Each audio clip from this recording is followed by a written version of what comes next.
में भूचाल लाने वाले 6 बागी विधायकों को स्पीकर ने अयोग्य घोषित कर दिया है। स्पीकर के एक्शन के बाद अब सभी 6 बागी विधायकों ने फैसले के खिलाफ हाईकोर्ट जाने का मन भी बना लिया है। मौजूदा हालात को देखते हुए बीजेपी ने दोपहर 12 बजे एक अहम बैठक बुलाई है। बागी विधायकों की सदस्यता छीन जाने के बाद यह बड़ा सवाल बना हुआ है, क्या इससे मुख्यमंत्री सुखविंदर सिंह सुक्खू का संकट कम हो जाएगा? ये सवाल अब भी बरकरार है, क्योंकि जो 6 बागी विधायक थे उन्हें अयोग्य घोषित कर दिया गया है। अब देखिए, जिस तरीके से नंबर गेम की अगर हम बात करें तो 68 से 62 हो गया। 62 के बाद अब जो मैजिकल फिगर नंबर है वो हो जाता है 32। ऐसे में क्या सुक्खू सरकार की मुश्किलें कम होती हैं? इस पर लगातार हमारे सहयोगी अरुण हमारे सहयोगी बने हुए हैं हमारे साथ, और यतेंद्र हमारे सहयोगी हमारे साथ बने हुए हैं। अरुण, ये जो अयोग्य घोषित किए गए हैं 6 विधायक, इनका अगला कदम क्या रहने वाला है और इससे सुक्खू सरकार की मुश्किलें कितनी कम? देखिए, सुक्खू सरकार को बड़ी राहत मिली है, क्योंकि एक राजनीतिक फैसला है। कांग्रेस पार्टी ने अपने बागी विधायकों को अयोग्य ठहराने के लिए नोटिस दे दिया। विधानसभा स्पीकर ने आनन फानन में फैसला ले लिया। उसकी वजह यह थी कि अगर इनको अयोग्य नहीं ठहराया जाता और अगर राज्यपाल किसी भी दिन बहुमत परीक्षण का आदेश दे देते, निर्देश दे देते, तो ये जो 6 विधायक हैं वो भारतीय जनता पार्टी के पक्ष में समर्थन कर देते, वोट देते। बाद में उनकी सदस्यता जाती, दल बदल कानून लागू होता, क्या होता वो कोर्ट तय करता। लेकिन सुक्खू सरकार के गिरने का खतरा हो जाता, जैसे राज्यसभा की सीट चली गई। लेकिन अब बागी विधायक भले कोर्ट जाने की बात कह रहे हो, लेकिन हाउस की स्ट्रेंथ कम हो गई। जब तक उनकी सदस्यता बहाल नहीं होगी तब तक 62 ही रहेगी हाउस की स्ट्रेंथ, और अब कांग्रेस पार्टी थोड़ा आसानी से बहुमत साबित कर सकती है अपने बाकी विधायकों को मना करके, क्योंकि 32 कट ऑफ मार्क है और कांग्रेस के पास इस वक्त 34 विधायक हैं। तो सरकार फिलहाल बचती नजर आ रही है, और कांग्रेस ने पिछले कुछ दिनों में जो बुरी खबरें कांग्रेस को लेकर आ रही थी, एक ऐसा मूव उन्होंने लिया है जिससे उनको राहत की सांस जरूर आ रही होगी इस वक्त। बिल्कुल अरुण, ये नया ट्विस्ट है। यतेंद्र, बीजेपी अभी फिलहाल नेक्स्ट मूव बीजेपी का क्या रहने वाला है, क्योंकि कांग्रेस ने तो अपना दांव खेल लिया? देखिए, बिल्कुल बीजेपी ने अपनी बैठक बुला ली है। अब उनका कोर ग्रुप बैठेगा और इस पूरी स्थिति पर वो मंथन करेंगे कि क्या क्या विकल्प उनके पास हो सकते हैं, क्योंकि कोर्ट जाने का विकल्प जरूर खुला है। लेकिन आपको एक बात बता दूं मैं कि जब शरद यादव को इसी तरह से पार्टी से निकाला गया था, जब नीतीश कुमार लगातार बीजेपी के साथ आ गए थे, तो शरद यादव ने विरोध किया और वो लालू के साथ जा मिले थे, उनकी रैली में भी गए। तो नीतीश कुमार ने, उनकी पार्टी ने स्पीकर जो राज्यसभा के जब चेयरमैन थे उपसभापति वेंकैया नायडू, उनके पास जाकर शिकायत की कि ये पार्टी विरोधी गतिविधियों में संलिप्त है, तो ऐसे में इनकी सदस्यता जानी चाहिए। तो अली अनवर और शरद यादव की उस समय सदस्यता के कोर्ट ने उसमें हस्तक्षेप करने से इनकार कर दिया, क्योंकि ये सदन का मामला है। कोर्ट ये जरूर कह सकता है कि आप विश्वास मत हासिल कीजिए, आप सदन में इसको विश्वास मत पर जाकर देखिए। लेकिन बिल्कुल नजरें बनी हुई है कि किस तरीके से अब जो है यहाँ पर बीजेपी का अगला कदम हो सकता है। लेकिन इस बीच देखिए, प्रतिक्रियाएं आने भी शुरू होगी। कांग्रेस नेता विक्रमादित्य सिंह ने कहा है कि पार्टी में कोई दरार नहीं है। अब देखिए, कल विक्रमादित्य सिंह की तरफ से किस तरीके से इस्तीफे की पेशकश की गई, उन्हें मनाने की कोशिश हो रही है। लेकिन इस बीच उनका ये बहुत बड़ा बयान सामने आया है। उनकी तरफ से साफ तौर पर कहा गया है कि पार्टी में कोई दरार नहीं है।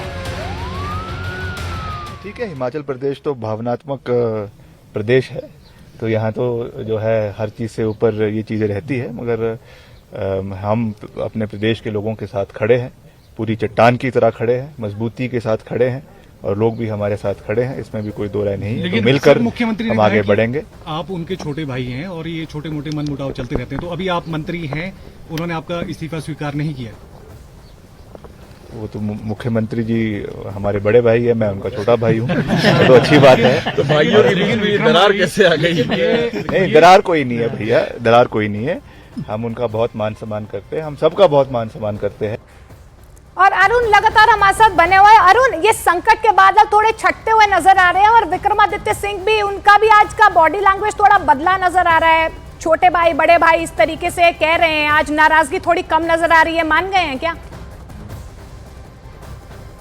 देखिए, ऑब्जर्वर्स ने उनकी बात कराई कांग्रेस नेतृत्व से। उनकी परेशानी क्या थी? उनकी परेशानी ये थी, पहली परेशानी थी, उसका तो हल बाद में निकलेगा लोकसभा चुनाव के बाद, कि क्या सुक्खू मुख्यमंत्री रहेंगे कि नहीं रहेंगे। फिलहाल लोकसभा तक उनको अभयदान मिल गया है। उनकी परेशानी ये थी कि उनके कैबिनेट मंत्रालय को लेकर के हस्तक्षेप मुख्यमंत्री की तरफ से किया जाता था। फैसले जो मुख्यमंत्री के पसंदीदा अधिकारी थे वो लेते थे, उनको फैसले लेने नहीं देते थे। कई मंत्रियों ने शिकायत की कि उनको स्वतंत्र रूप से काम नहीं करने दिया जाता, विधायकों ने शिकायत की कि उनकी बात नहीं सुनी जाती, मुख्यमंत्री मिलते नहीं। और जब पेच कसा गया सुक्खू का ऑब्जर्वर्स द्वारा और खुद कांग्रेस अध्यक्ष मल्लिकार्जुन खड़गे ने उनको लेकर कहा कि आप सबको साथ लेकर के चलिए, इस तरह से नहीं चल सकते आप। उसके बाद आज देखिए ब्रेकफास्ट पे उन्होंने सारे विधायकों को बुला लिया, तो उनकी कुर्सी बच गई है लोकसभा चुनाव तक, ऐसा उनको लग रहा है। और इसी वजह से वो सबको साथ मिलकर, सबको साथ लेकर के चलने के उन्होंने आश्वासन दिया है। और केंद्रीय नेतृत्व ने आश्वासन दिया विक्रमादित्य सिंह सहित तमाम मंत्रियों को कि आपके हितों की रक्षा करना अब दिल्ली की जिम्मेदारी है और सुक्खू मनमाने फैसले नहीं करेंगे। उसी के बाद ये जो बगावत और होने वाली थी वो शांत हुई है। और इस बीच कांग्रेस ने एक बड़ा पॉलिटिकल मूव खेला, 6 विधायकों को अयोग्य ठहरवा दिया विधानसभा स्पीकर से शिकायत करके, ताकि हाउस की स्ट्रेंथ कम हो जाए। तो अब